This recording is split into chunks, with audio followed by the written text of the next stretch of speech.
സ്വാർത്ഥൻ്റെ സ്വഭാവം എപ്പോഴും സ്വന്തം കാര്യം ചിന്താബാധായിരിക്കും.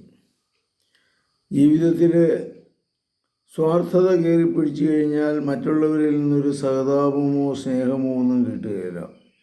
അവനവൻ്റെ കാര്യം മാത്രം നടത്തും. ഒരു അത്യാവശ്യ സാഹചര്യം വന്നു വരുമ്പോൾ ആരും അവനെ സഹായിക്കത്തില്ല. ഈ സ്വാർത്ഥ ചിന്തത തിന്മയുടെ ഭാഗമാണ്, ഒരു പൈശാചിക ബന്ധനമാണ്. മനുഷ്യനെപ്പോഴും ഒരു സാമൂഹ്യ ജീവിയാണ്. അവരുമായിട്ട് ബന്ധപ്പെട്ട് അവരെ സഹായിച്ചും മറ്റുള്ളവരുടെ സഹായം തേടിയും സ്നേഹം കൊടുത്തും സ്നേഹം സ്വീകരിച്ചുമൊക്കെ ജീവിക്കുമ്പോഴാണ് ജീവിതത്തിൽ അർത്ഥമുണ്ടാകുന്നത്. അതിനൊരു സുഖമുള്ളൂ. ഒറ്റയ്ക്കിരുന്ന് ഭക്ഷണം കഴിക്കുന്നതിനേക്കാൾ സുഖം എപ്പോഴും കൂട്ടമായിരുന്ന് ഭാര്യയും കുടുംബാംഗങ്ങളും ഒക്കെ ആയിട്ട് സഹകരിച്ച് ഭക്ഷണം കഴിക്കുമ്പോഴാണ് ഒരു സുഖവും ഒക്കെ ലഭിക്കുന്നത്.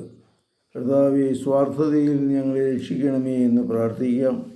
സ്വാർത്ഥതയിൽ നിന്ന് കർത്താവേ ഞങ്ങളെ രക്ഷിക്കണമേ. സ്വാർത്ഥതയുടെ ബന്ധനത്തിൽ മോചനം നേടി നന്മ ചെയ്യുവാനുള്ള കൃപാവരം നൽകണമേ. സമാധാനം നൽകണമേ. ശാന്തത നൽകണമേ. പരിശുദ്ധ പരമദിവ്യകാരുണ്യത്തിന് നേരവും ആരാധനയും സ്തുതിയും പോഴ്ചയും ഉണ്ടായിരിക്കട്ടെ. ഈശോ മിശിഹായ്ക്കും സ്തുതിയായിരിക്കട്ടെ.